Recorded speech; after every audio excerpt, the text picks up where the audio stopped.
अपने पसंदीदा शो के फुल एपिसोड देखने के लिए अभी डाउनलोड करें दंगल प्ले ऐप। একটা কথা ভালো করে শুনে রাখ, তোর সমস্ত নোংরামির পরেও তোকে এই বাড়িতে থাকতে দিয়েছি। তোর বাড়ির লোকেদেরও আমি কিচ্ছু বলিনি। তার মানে এটা নয় যে আমি এই পাপটাকেও নিজের বলে মেনে নেব। আমি জানি এর বাপ ওই লোকটা। আমি সত্যি বলছি, আমি ওর মা। আমি জানি যে এই বাচ্চাটা কার। তোমার রক্ত। আর একটা কথা বললেও তোর মুখ ভেঙে দেব। এটা আমার বাড়ি। তোর দিদি জ্যোতির এটা অনাথ আশ্রম নয় যে কাউকে ফেলে দিলেও তুলে নিয়ে আসবো। আর অনাথ আশ্রম চলে ডোনেশনের টাকায়। একে লালন পালন করার টাকা কোত্থেকে আসবে? তোর বাপের বাড়ি থেকে। তুই যদি এ বাড়িতে থাকতে চাস তাহলে যা অ্যাবর্শন করে আয়। শুনতে পাচ্ছিস? যা অ্যাবর্শন করে আয়। কিন্তু তুমি চুপ! আমি বলছি না, আর একটা কথা যদি তুই বলিস শুধু শোন। আর বেশি নাটক করলে এমন মারবো, এটা তাহলে তোর গর্ভেই মারা যাবে। এবার বেরো এখান থেকে, আর এটাকে এক্ষুনি অ্যাবর্শন করি আয়। ততক্ষণ এই বাড়ির দরজা তোর জন্য বন্ধ। না ব্রজ, আমার কথা শোনো তুমি।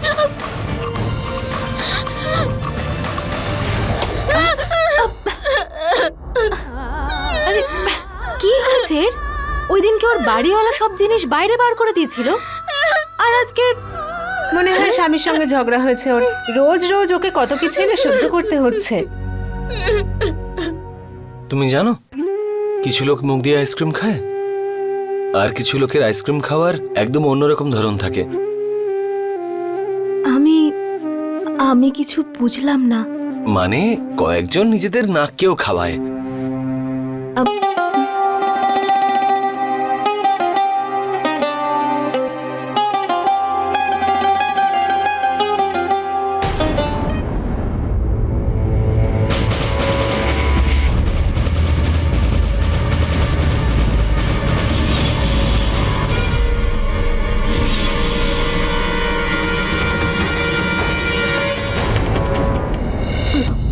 উদয়, উদয়, ওই কি হলো সুধা? ওই ওই পিছনে কে? কোথায়? ওই ওখানে ওই লোকটা।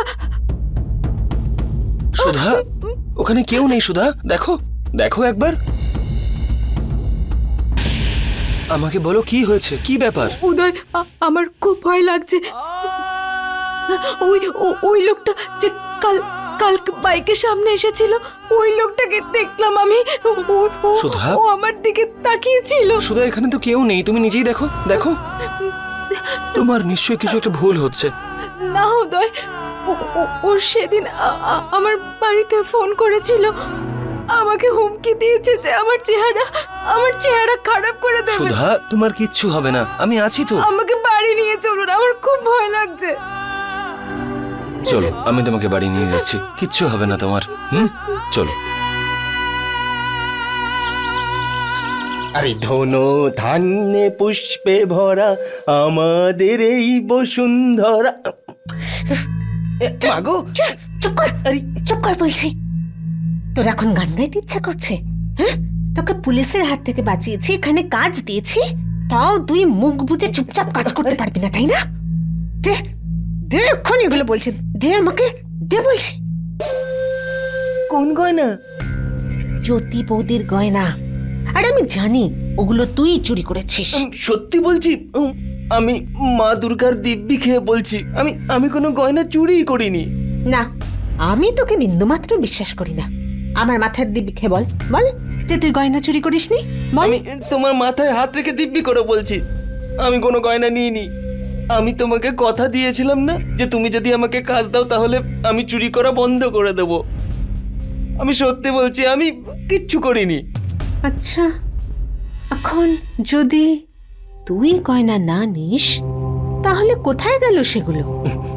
বলছি, আমার মনে হচ্ছে যে বৌদি না সব গয়নাগুলো কোথাও হারিয়ে ফেলেছে।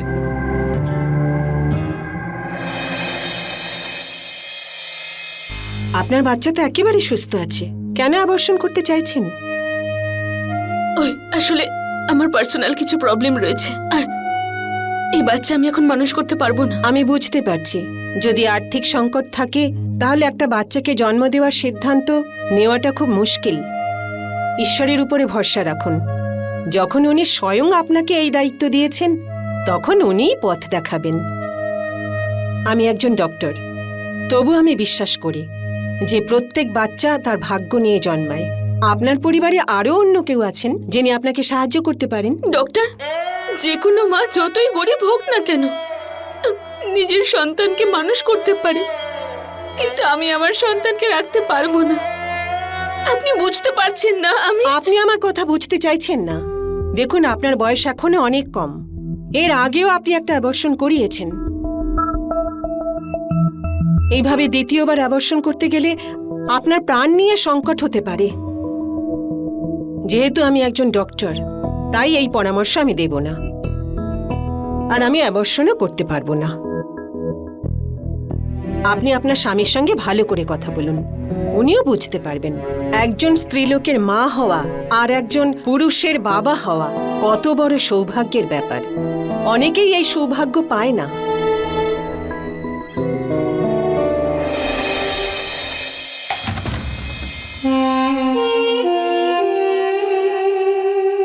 অ্যাবর্শন করে এসেছিস?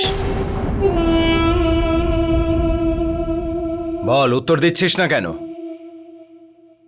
তোকে বলেছিলাম না আমি অ্যাবর্শন করিয়ে তারপরেই বাড়িতে আসবি। ব্রজ, আমি এরকম করতে পারবো না। আমি ওর মা, আমি এই পাপ করতে পারবো না। বন্ধ কর এই নাটক। মা হচ্ছে। ব্রজ, তুমি যা বলবে আমি করব, সব কিছু করব আমি। শুধু এই সন্তানকে মেরে ফেলার কথা তুমি বলো না ব্রজ, প্লিজ। তুমি খরচার কথা ভেবে এইসব বলছো, তাই তো? আমি তোমায় কথা দিচ্ছি, তোমার কিচ্ছু করার প্রয়োজন নেই। আমি সত্যি কথা বলছি। আমি টাকা রোজগার করব, আমি কাজ করব ব্রজ, আমি সংসার চালাবো ব্রজ। আমি তোমার থেকে এক পয়সাও চাইবো না। তুমি শুধু এই বাচ্চাটাকে মারার কথা বলো না ব্রজ, প্লিজ। আচ্ছা,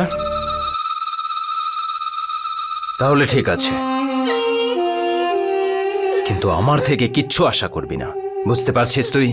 আমি কথা দিচ্ছি ব্রজ, তোমার থেকে কিচ্ছু চাইবো না, সত্যি বলছি। আমি চিন্তা করো না তুমি, প্লিজ ব্রজ। হ্যাঁ হ্যাঁ, ঠিক আছে, বন্ধ কর এই কান্নাকাটি। আর তোর এই কথাটা মনে রাখিস, তুই কাজ করবি, তুই টাকা ইনকাম করবি, তুই সংসার চালাবি, আর আমার খাবার দাবারের ব্যবস্থাও তুই করবি, ভুলবি না কিন্তু।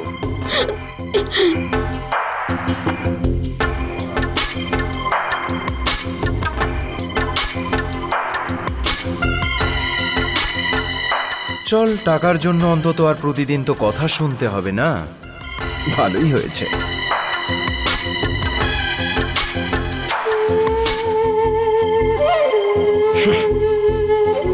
এত রাত হয়ে গেছে আর তুই এখানে বসে কান্নাকাটি করছিস? আরে এত ভেঙে পড়িস না, চুপ কর মা, ঘরে গিয়ে ঘুমিয়ে পড়। আমি সকালে উঠে তোর সঙ্গে কথা বলবো। কি করে ঘুমাবো আমি? কোথা থেকে ঘুম আসবে? বাড়িতে একটাও টাকা পয়সা নেই। প্লিজ একটা কাজ জোগাড় করে দাও কাকিমা। আমি তোকে কি কাজ দেব বল? হ্যাঁ, যদি রান্না বান্না, বাড়ি পরিষ্কার করার কাজ হয়। আমি সবকিছু করতে রাজি। আমি আমার সংসারের জন্য, আমার বাচ্চার জন্য সবকিছু করতে রাজি আমি। ঠিক আছে, আমি কুমার বাবুর সঙ্গে কথা বলে তোকে বলছি।